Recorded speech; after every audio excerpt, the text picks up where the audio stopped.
আসসালামু আলাইকুম। আমি আবু তালেব মাসুদ। সোশ্যাল মিডিয়ার কল্যাণে আমাকে অনেকে সেলিম চাচা কিংবা কুকুরুদ সেলিম নামেও চেনে। আসসালামু আলাইকুম, আশা করছি আপনারা সবাই অনেক ভালো আছেন। আজকে ফেনীতে গিয়েছিলাম ফেনীর ফত্যয় নিউজ পোর্টালে সাক্ষাৎকার দেওয়ার জন্য। তো আমাদের নিউজটা যেখানে নেওয়া হচ্ছিল ওখানকার পাশে খুব সম্ভবত এটা স্কুল হবে। স্কুলের ছাত্রছাত্রীরা এত পরিমাণ আমাকে নাম ধরে ধরে ডাকতেছিল যেটা আসলে বলার বাহিরে। তো আমি ব্যাপারটা খুব কাছ থেকে অনুভব করলাম যে মানুষ আসলে কি পরিমাণ ভালোবাসলে এত দূর থেকে জানালা দিয়ে দেখো আমাকে চিনে যাইতে পারে। তো আমাদের নিউজ পোর্টালের কাজ চলতেছিল, অনেকগুলো প্রশ্ন ছিল, এগুলো নিয়ে বিস্তারিত ভিডিও আসলে অবশ্যই আপনারা সবকিছু দেখতে পারবেন। কাজ চলতে চলতে ওদের স্কুল ছুটি হয়ে যায়, হুট করে ওরা বাহির হয়। বাহির হওয়ার পর একের পর এক আসতে থাকে। একজন আমাকে রিকোয়েস্ট করলো তাকে একটা অটোগ্রাফ দেওয়ার জন্য।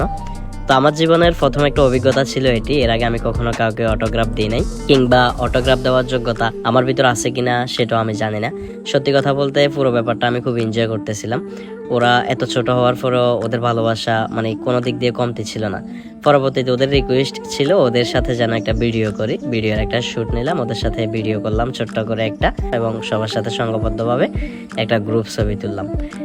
তো আমি আসলে তাদের ছবিগুলো দিয়ে দিচ্ছি, হয়তো বা ওরা দেখলে খুশি হবে। এই ভালোবাসার মধ্যে কোনো ভেজাল নেই, এটা হচ্ছে সম্পূর্ণ অর্গানিক এবং অথেন্টিক ভালোবাসা। সবাই দোয়া করবেন। আসসালামু আলাইকুম।